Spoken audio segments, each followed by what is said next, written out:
No House Speaker ousters. No election denials. You know the fate of the 2024 election hinges on vibes. This is Vibes Only, a podcast that checks the vibes of American politics each and every week.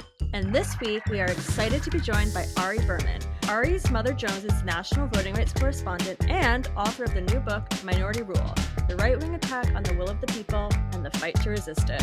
We'll talk with Ari about his new book, the fight to save democracy, and the stakes of this year's elections. But first, Brian and I will kick it off with an update on how Marjorie Taylor Greene and company are attempting to reconcile with Speaker MAGA Mike to please their dear leader, Donald Trump. And after our conversation with Ari, we're going to play an It's Giving, pull up our group chat, and leave you with a good vibe. Let's get into it.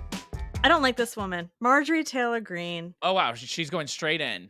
I'm going straight in. I'm not even like, hey, how are you? How was your weekend? I'm talking about Marjorie Taylor Greene. Marjorie Taylor I'm Greene. mad. What's she doing now? So after weeks, Brian, of insisting that she'd force a vote on removing Mike Johnson as speaker, Marjorie then requested a meeting with Mike Johnson yesterday to explore like off-ramps from that vote. Like, maybe we won't do that. So here are the deets. They met for 2 hours on Monday, and they also are meeting on Tuesday. So day of recording. So maybe by Wednesday there will be updates. Can you imagine how loony you must feel when you're in the most dysfunctional House caucus of all time in the country's history and you are the problem child? Oh Yeah. my gosh. You must literally feel so wild. You know that meme that people use on the internet that's like when you're walking back into a room in a situation, it's like, hey, and it's that music. It's that. Like just ashamed. Yes. You caused all of the drama and now you're trying to resolve the drama. So Thomas Massey, yeah, his full name. He's a Republican from Kentucky. He showed up to the meeting with a list of potential demands. Per Politico, they reported on this, that they spoke to. Some of the demands include no further aid for Ukraine, a return to the Hassert rule, meaning no legislation is brought to a vote without support from majority of the House majority. So the majority of the House majority has to support the legislation before it's voted on. Defunding the special counsel probes into Donald Trump in upcoming appropriations, which is a committee, and enforcement of the, wait for it, Massey rule, whereby government funding is automatically cut across the board if no superseding agreement is reached before a set deadline. Are they making up rules? Is that a new rule? Or did Thomas Massey say, you know what? It's my time to shine. They just Let me shut down the government. Yeah, the press honestly loves to just name random demands after the senators and members of Congress who make them. But like, let's talk about what this is really about. This is about Republicans not being able to govern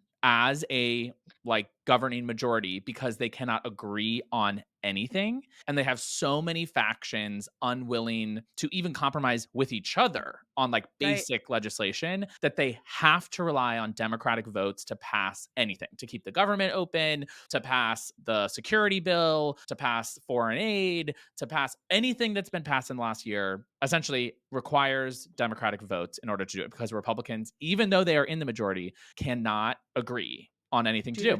And so you have Bonnie and Clyde, Marjorie Taylor Greene and Thomas Massey trying to arm wrestle MAGA Mike into agreeing to things that they know aren't actually within their power to achieve. But because there's no incentive for them to behave like adults because they feel like they're invincible at the ballot box, all they can really do is try to get more press, try to get more power, try to essentially come after other people and then extract concessions from them, like committee chairmanship and those kinds of things. And you wonder if it's also to perform for Donald Trump, but even Trump's not in on this. He's shut it down. Yeah. One person close to Donald Trump told Playbook that he could not have been clearer in signaling that he isn't interested in any intra-party drama this election season because he knows it hurts him. It hurts him if Republicans are wasting American taxpayer dollars on Capitol Hill.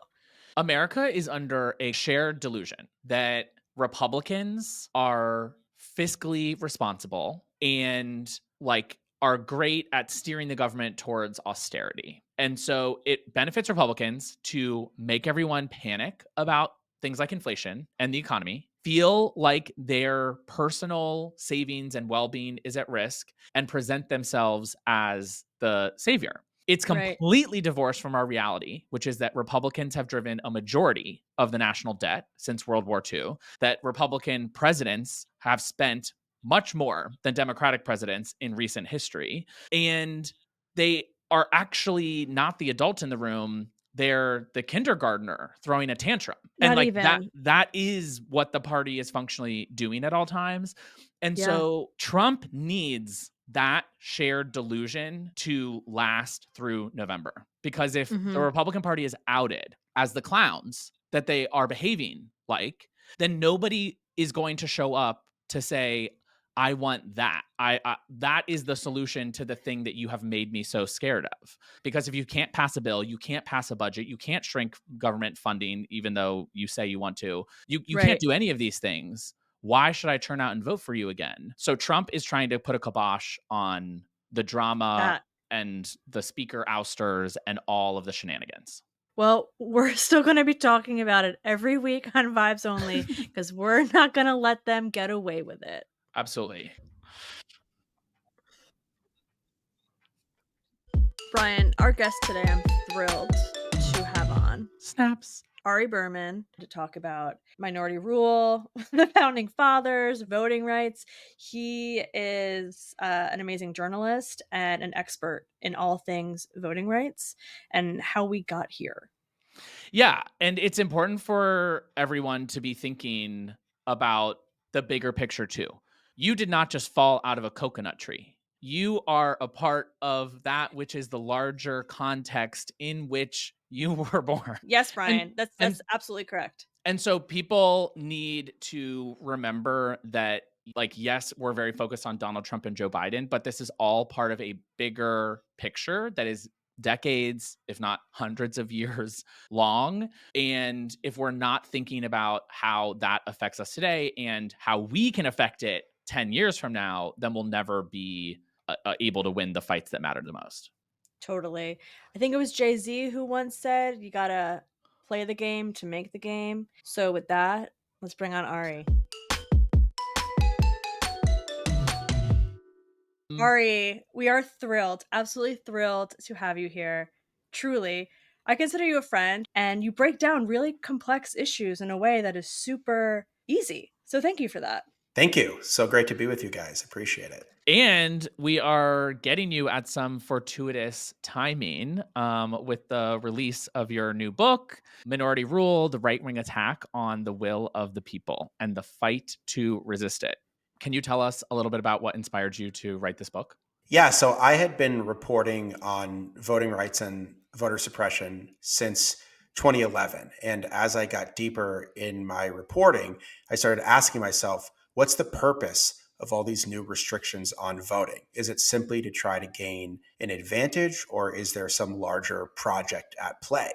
And I realized that the larger project at play was minority rule, that basically instead of a extreme faction of the Republican Party trying to moderate its policy positions, what they were trying to do was essentially rig all our democratic systems so they could allow this elite conservative white minority to rule despite not actually having a majority of support. They could have a minority of support, but they could have a majority of political power. And that seemed really dangerous to me. And now this book is out in the world. Thank you for writing it and for the important work that you're doing. How do you hope that this book will be received? Who is it for, and what is your wish for it as you release out into the world?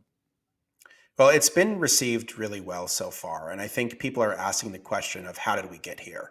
And to some extent, that's the question that I wanted to answer in the book, which is that, yes, in many ways, Donald Trump is an accelerant to the democratic crisis that we face, but he's also a product of a broken democratic system. So I wanted to explain, how did our institutions become so undemocratic? Where did that come from? And how did they evolve over time? And so I traced this push and pull between democratic and anti-democratic forces, which in many ways is at a fever pitch today, all the way back to the Constitution itself, and said that basically there has been these debates about democracy and how much democracy we should have and who should be able to exercise their rights in a democracy ever since 1787. And in many ways, we're just playing out a different version of that story right now.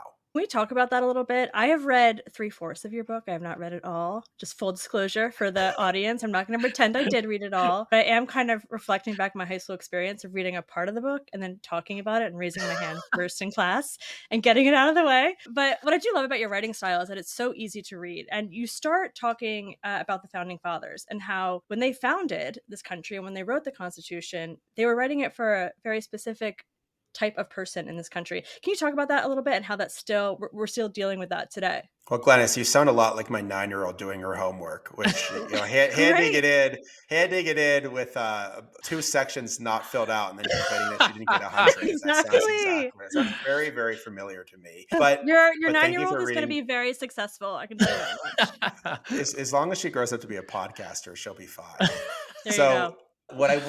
the reason why I started with the founding is because that's really where the idea of minority rule comes from. And that's really where this whole tension of how democratic are we comes from, because we have this very lofty language in the Declaration of Independence that says that all men are created equal, and leave aside that women aren't included in that, but all men are created equal, and the idea that democracy is based on the consent of the governed. But when it came time to actually operationalize all those ideas and write a constitution for the federal government, the founders were basically concerned with protecting people like themselves, which was white men with property.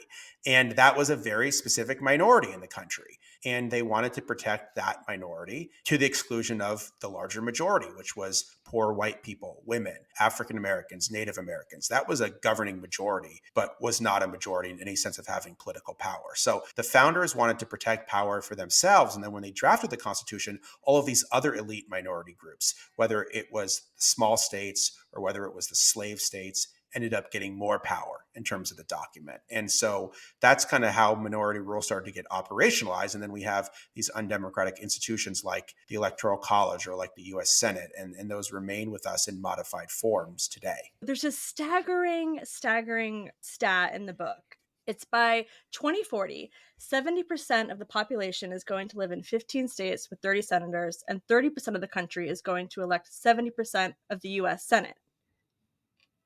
Yeah, Hold for it's shock. I crazy. literally wrote Yeah, It's hold for crazy. totally. shock.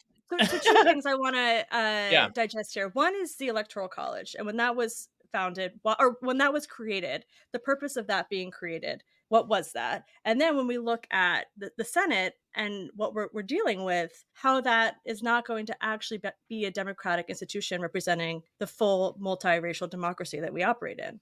Well, the problem is that the Electoral College was created first off because the founding fathers didn't want the people to directly elect the president. They were afraid that it was going to give too much power to the masses. So they wanted some way to constrain popular democracy. And they came up with this very complicated version of the Electoral College. And it wasn't even like voters would elect the electors and then the electors would vote for president. It was basically like the states are going to appoint the electors are going to choose the president, and basically you're going to have 60 people in a room with powdered wigs choosing who the president is. So I mean that's how it was originally intended. And Just like in 2016. yeah, just like in Right. 2016. And then the problem was that the Electoral College was based not on just the population of a state in terms of your electors, but it was based on representation in the House and the Senate. And because each state had the same number of senators, regardless of population, that gave even then a lot more representation to smaller, whiter, more conservative states. And that's gotten astronomically worse because in 1790, the largest state, Virginia,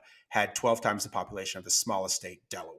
Now the largest state, California, has 68 times the population of the smallest state, Wyoming. So the gap between large and small states has gotten dramatically larger. And then in the House, there was also the 3/5 clause, which basically said that enslaved people, even though they had no rights and were disenfranchised, were treated as 3/5 of a person. So that then gave the southern states a third more members of Congress than they otherwise would have had. So the slave states and the small states got a lot more power in the Electoral College originally. And even as the Electoral College has somewhat democratized, it's still biased because the smaller states, the more conservative states, the wider states still have more power under the Electoral College than larger, more diverse, more urban states. So the problem is the Electoral College is already inherently undemocratic, but then it also magnifies the existing undemocratic aspects of our system, like how we appoint US senators, for example. There are two from what I can tell, there are like two components to what you're talking about right now in the unfair advantage, whether it's in the Electoral College or in the Senate. One is population growth and changes. As you're pointing out, states like California have outsized population compared to more rural states. But the second component is a political geographic sorting that has happened over the last few decades. And it seems to have really accelerated really during our lifetime, like in the last 10, 15 years. Because we can just think back to Obama's presidency, and there were Democratic senators from North Dakota and Missouri and all these other places that now it feels kind of out of reach or even unfathomable to think that we would elect a Democrat to the US Senate from some of these states that very recently there were. And so how do we contend like with the bias of these institutions versus the responsibility of the parties to just run on a different message and make more of these places winnable? Well, I think that would obviously be ideal, but I think we have to start with the premise that these institutions violate basic notions of one person, one vote, that not everyone's vote counts equally in the Electoral College or in the US Senate. If you're from California compared to Wyoming, someone in Wyoming has far more power to choose the next president and far more power over the course of the Senate, which also, of course, leads to how Supreme Court justices are appointed as well. So we have a system that gives smaller, wider, more rural states a lot more power, no matter where people live. That's just the fact of the matter. And then, of course, there's been geographic sorting. And the question is, should people be penalized for moving to the largest, most urban, most diverse states? Or should our political system adjust to give those states more power if people increasingly choose to live there? And like you could try to get every hipster in New York City to move to Missoula if they haven't already, or to Boise. But people from California are moving to a lot of other places. And the problem is that California is still being treated very unfairly in terms of our constitutional system. So I think it's not just about where people choose to live. It's the fact that we have these fundamentally broken institutions that favor some places over others. And even if there were Democrats elected from North and South Dakota, North and South Dakota would still have way more power than it should have regardless. Yeah. And I have to say that at least 4 times per cycle in the election year, I'm pitched by very well-intentioned Democrats that can't some billionaire just pay a bunch of Democrats to move from New York City to Wyoming and we flip Wyoming and pick up 2 Senate seats, which is maybe not the best voter turnout strategy plan. But honestly, it sounds like a political version of Schitt's Creek or something, like a Totally. sitcom in waiting. Someone, Ari, that I had not thought about maybe ever really truly, I thought about quite a bit because in this book you talk a lot about Pat Buchanan. And I think, there was this sense in 2016 when Donald Trump was elected that this was this brand new movement, this Make America Great Again movement. And when you go back and look at the history, actually, no, he stole his slogan from Ronald Reagan. And the policies that Pat Buchanan had started to talk about, or the cultural framework, whether it be the cultural wars that then became the culture wars, et cetera, really were started with Pat Buchanan. And then Donald Trump was able to enact them into policy. Can you talk a little bit about that kind of journey from honestly the Constitution into Pat Buchanan and then Donald Trump and the MAGA extremism that we're living with today? Yeah, I wanted to chart the story of how Trumpism became so popular because I was fascinated too. Like, where was Trump looking for inspiration? Today we call for a new patriotism, where Americans begin to put the needs of Americans first. How did this quote-unquote America First platform catch on? And it's really striking because Buchanan laid the groundwork for Donald Trump. And a lot of people aren't familiar with his presidential campaigns in the 1990s. But basically what he did is he mixed antipathy towards the civil rights movement of the 1960s with warnings about demographic change and non-white immigration. Hundreds and thousands every single night walk across that border into the United States of America, ignoring our laws, ignoring our border. We must take back our cities and take back our culture and take take back our country. So he basically said, for the first time of any major presidential candidate, he basically said, white people are going to be a minority in the country. And that's going to drive the Republican Party to extinction because it's so defined by white voters. Therefore, we have to build a wall, a literal wall against it. I mean, he started talking about a Buchanan fence in 1992, well before Trump started talking about a wall. Buchanan started talking about denying citizenship to people who are born to undocumented immigrants in the US. He started talking about a pause on immigration, things that Trump would later embrace. And he was very outspoken in his nativism and racism. And the interesting thing was, he was basically pushed out of the Republican Party because he was too extreme, he was too racist, he was too nativist. So he goes out of the Republican Party, but his ideas paradoxically become a lot more popular as the Republican Party starts to radicalize against the changing demographics of the country and starts to radicalize against democracy more broadly. And basically, first with the Tea Party and then Donald Trump, these Buchananite ideas come back. And what I argue is that if the Republican Party hadn't already radicalized against democracy before Trump, there wouldn't have been an opening for Trump, meaning that the Republican Party had to already become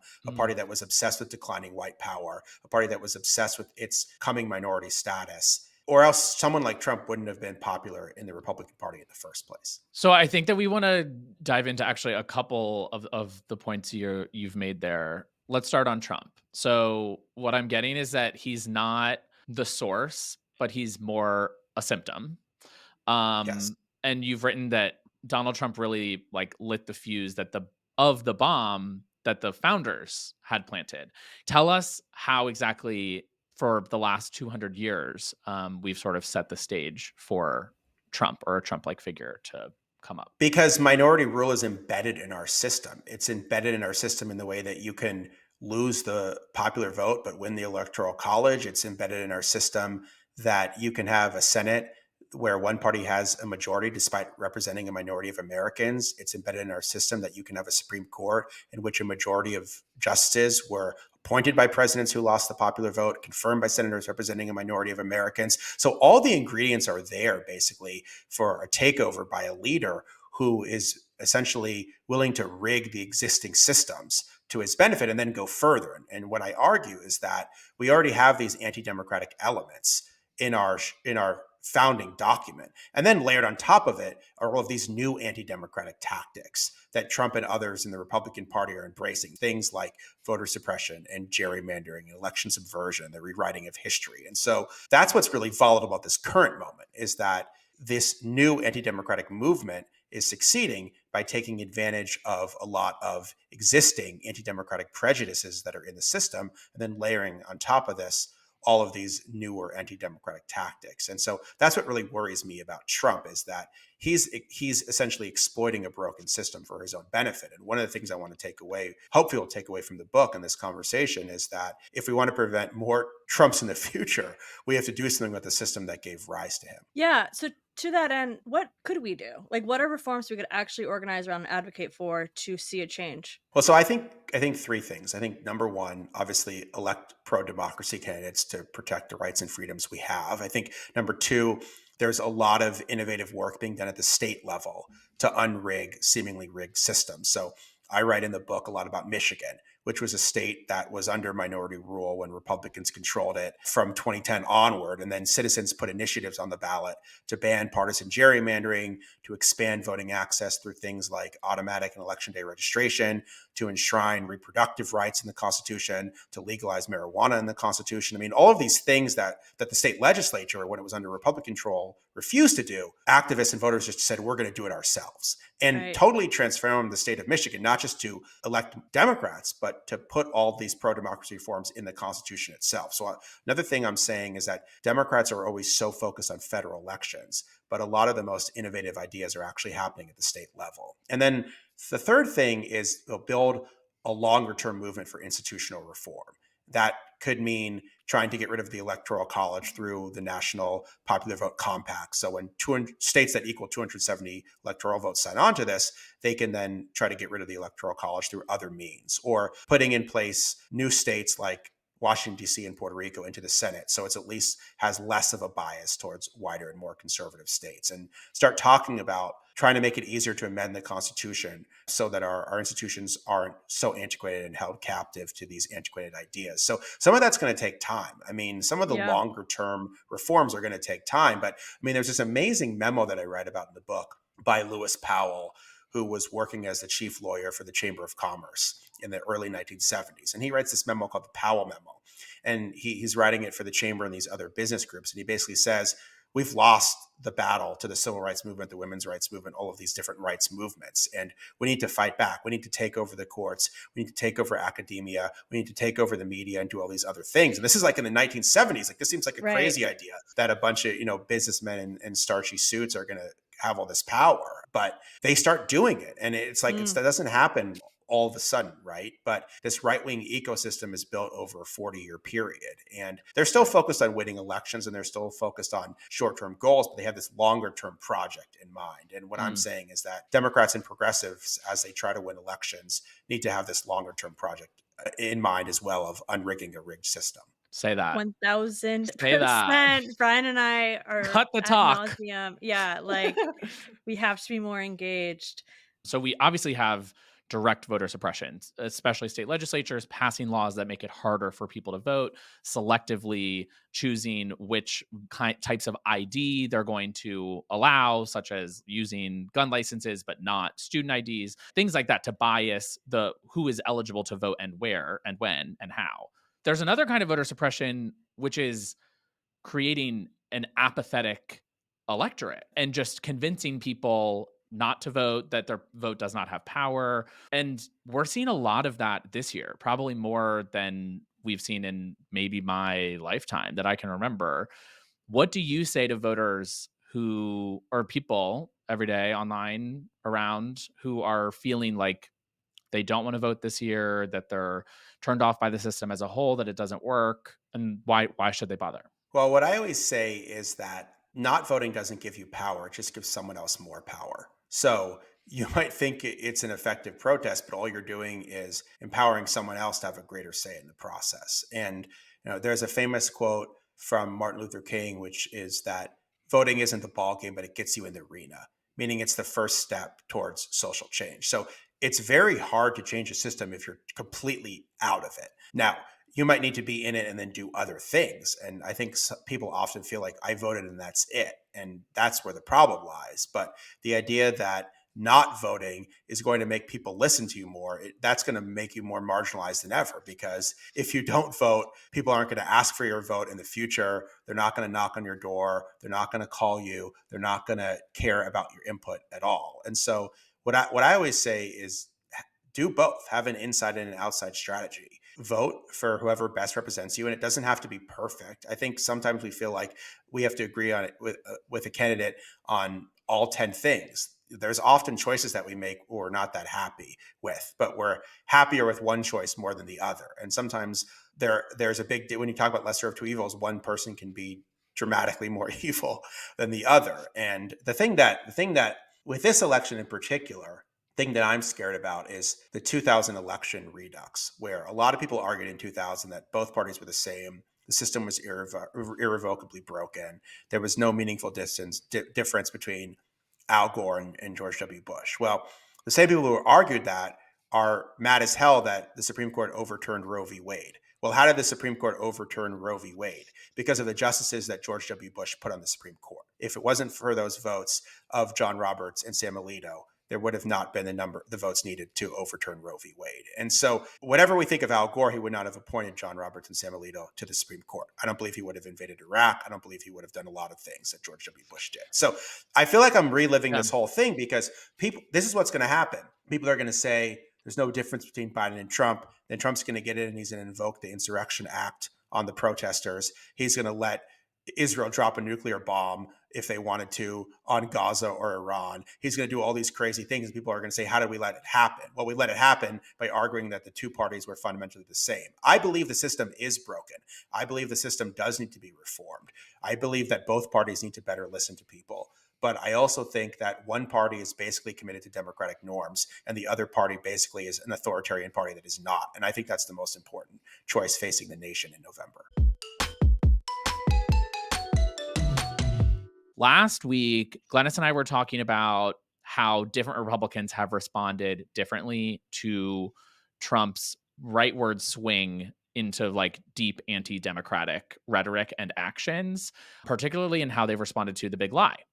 We have people like Liz Cheney, who was presented with all of the evidence of Trump's crimes and anti-democratic action and is like staking out a bold sort of path to keep him out of office. And then you have people like Bill Barr, who had a lot of the same information and would rather try to get back in Trump's good graces. This week, we have more developments in the same sort of vein, one of them coming from Jeff Duncan, Georgia's former lieutenant governor, who was lieutenant governor at the time of Trump's infamous call to create or make up 11,000 fake votes to overturn the election. And he's saying that he is going to vote for Biden over Trump this November. Lifelong Republican, held office in Georgia statewide. How do you see these Republicans in this camp, in the Jeff Duncan, Liz Cheney camp, factoring in to the 2024 election to prevent the Democratic backsliding that we've been talking about it? Well, I think that those anti-Trump Republicans theoretically make up enough people. There's a small constituency, but it's theoretically there's enough people like that in the battleground states to potentially swing the election. The thing that worries me is that he's the former lieutenant governor of Georgia. Why is he no longer lieutenant governor? Because he said the election was not stolen. The new lieutenant governor of Georgia, who we're not talking about, is a flat out election denier who tried to steal the election for Donald Trump. And the problem that I'm having with all of the people that are standing up and saying that I'm voting for Joe Biden in the Republican Party, they're all former something. They're all former congressmen. They lost their jobs. They lost their jobs because they criticized the big lie. And then the problem is that all the people that are backing the big lie, those are the people that are in positions of power in the Republican Party. And so the thing that really worries me is that the big lie seems like the ultimate litmus test for Donald Trump over whether you can or can't stay in the Republican Party. And that's just absolutely insane when you step back and think about it, that something that is just 100% not true has become the most important thing you can do now to prove that you're a loyal Republican. And I just think that's just yet another way in which the radicalization against democracy of the Republican Party has been so fully and totally cemented. Totally. So someone who is using the big lie to grasp for straws for a job is Tim Scott, who is in the running, some argue, for a potential VP pick. I don't know if we have a clip here. Well, Senator, will you commit to accepting the election results of 2024? Bottom line. Well, at the end of the day, the 47th president of the United States will be President Donald Trump, and I'm excited to get back to low inflation, low unemployment. Wait, Senator, yes or no? Yes or no? Will you accept the election results of 2024 no matter who wins? That is my statement. But is it just yes or no? Will you accept the election results of 2024? I look forward to President Trump being the 47th president. Kristen, you could ask him multiple times. Senator, just a yes or no answer. So the American people will make the decision. But I don't hear you committing for President Trump. That's clear. I don't hear you committing to the election results. Here's the challenge. Will you commit to accepting the election results? This is why so many Americans believe that NBC is an extension of the Democrat Party. Just answer the question, Tim Scott. I mean, it's so unbelievable. It's just like, yes is the only answer to that question. And I mean, the scary thing to me about Donald Trump is that before 2020, everyone would have answered that yes. We were fighting about a lot of issues before 2020, and there were a lot of differences between the parties. But like the idea, would you accept the election results? Like George W. Bush or George H.W. Bush or Ronald Reagan would not have said no to that question. I'm not going to accept the election results. I mean, this is how far off a cliff we've come. And Tim Scott's another one of those guys who was supposed to be the adult in the room, right? The new face of the Republican Party, the kinder, gentler, more moderate Republican Party. And he's now become a flat out election denier. So there just doesn't seem to be any bottom here. There doesn't seem to be any low in terms of how much lower they'll go. And I think it's clear that to have any position of power in Trump's Republican Party, you have to endorse the big lie. I mean, that is the litmus test. And that's just incredibly dangerous to democracy, that's the place we're in right now with one of the two major political parties. Ari, we could talk to you all day. Truly, Brian and I are such nerds on this, and you make this topic so tangible for so many. So thank you so much for joining us today. We will for sure have you back if you'll come. Thank you. Thank you, guys. Appreciate it. It's giving. So we talked about Kristi Noem last week because she's a puppy killer. She did not cancel her press tour from that. She just kept it rolling. And the newest thing from her book that everyone is grilling her on is an encounter with one particular fascist leader. They're also attacking you. I guess you said you met Kim Jong-un. Mm-hmm. Did you meet him?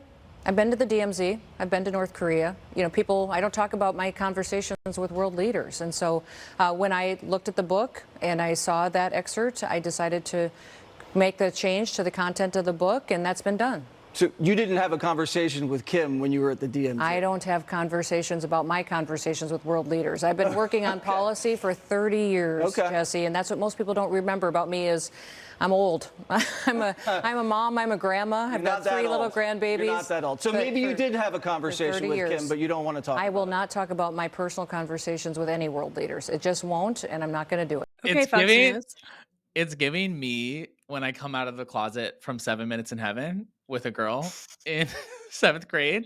And I'm like, I'm not saying it did happen, but I'm not saying it didn't happen, but I'm just not going to talk about it. It's giving it never happened.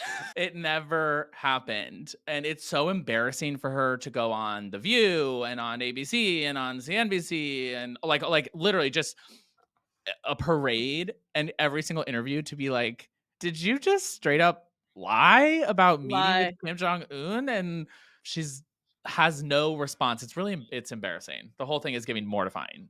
It's giving George Santos in just the lies on top of the lies. Group chat, Brian. The Jinx Part 2 are you watching? Did you watch The Jinx Part 1? Robert Durst. I could not know less what you're talking about. Oh my God. It was a cultural movement, maybe before your time. A couple years ago, Andrew Jarecki, who directed a film with Ryan Gosling about Robert Durst, who is a real estate mogul in New York City, who's a murderer. And then, do you remember this? And then The Jinx was the HBO docuseries he did, where he admits to killing everyone. And he goes into the bathroom, he's still mic'd up, and he's like, I killed them all, of course, and then starts burping. You don't remember this? This was like a moment. This was like a water cooler moment that next Monday, everyone was like, oh my God. It was like all over the news. Anyway, The Jinx Part 2 came out and it's good. So where he's he's a zombie and he's like selling apartments as like, what do you mean? No. It's about Andrew Jarecki picked cameras back up basically as soon as he got arrested. Robert Durst got arrested the day before the season finale of The Jinx aired, where he admits to killing everyone because the FBI had been on his ass. Now we're clearly not. He has a videotaped confession. I don't know that they were doing too much. No. The only reason that they were able to arrest him is because Andrew Jarecki, the filmmaker, went to LA PD and was like, by the way, I have evidence for this murder in LA. And they're like, oh my God. It's crazy. It's crazy. I'm sure there are some Vibes Only listeners who are Jinx people, and there's a second season. I'm directing all those people to your DMs. Totally fair. The only words I understood that you said were Ryan Gosling. Yeah, Ryan and Kirsten Dunst. Are you following the internet's new Wunderkid? Okay, this was in our collective group chat this week, and I still don't know who it is. Am I supposed to? No, I didn't know who it was until I Googled it, but it is RFK Jr.'s nephew, JFK's grandson, this guy, Jack Schlossberg. And he is the new internet Wunderkid. He did all of these character videos criticizing his uncle, and they kind of took off. And now everyone's kind of like, oh, he's a creator? A TikToky? No, Instagram. Oh He's a wow. real user. My home turf too. Damn. Yeah. I gotta get on Yeah. it. I've been offline, guys. Yeah. What else was in your group chat? I did post a meme that I made about Democrats Congratulations. staying in office too long and got a shitstorm in my Oh, no, DMs. I saw that. I thought it was good. It was truly in reaction to Bernie Sanders saying he was going to run for re-election. Bernie Sanders is 85 years old. I think he's 82.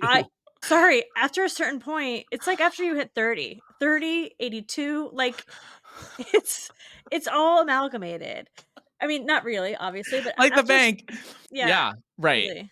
I did post something and I've been very consistent for years in saying if you are in a safe seat, if you are in Is a Vermont safe? Yes. Oh my God. Yes. The US Senate seat is absolutely safe in Vermont. And if you are in a safe seat, maybe don't be in office when you're 90. Like, just like consider it. Consider retiring, consider hanging out with your kids.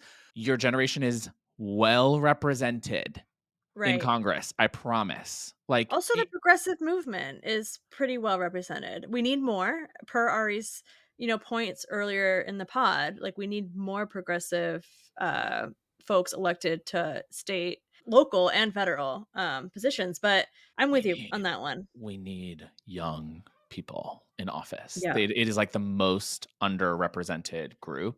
I think that's actually true. I think the most underrepresented group right now is millennials and Gen Z.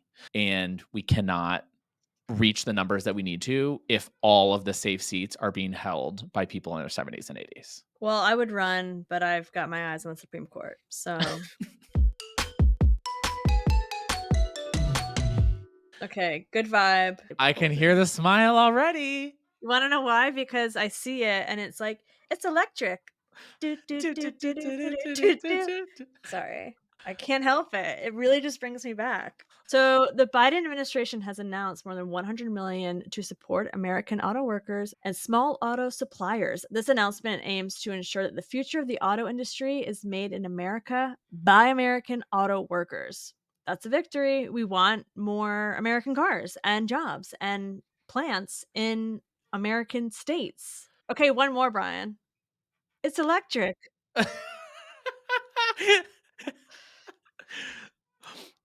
Okay, so the Department of Energy set aside $50 million from its automotive conversion grants program for partnerships with states to help small and medium-sized suppliers convert from manufacturing combustion engine parts to manufacturing EV supply chain. This is a big deal because we need more of the EV industry based in the United States. It's the future. Yeah. We all know it. It's growing.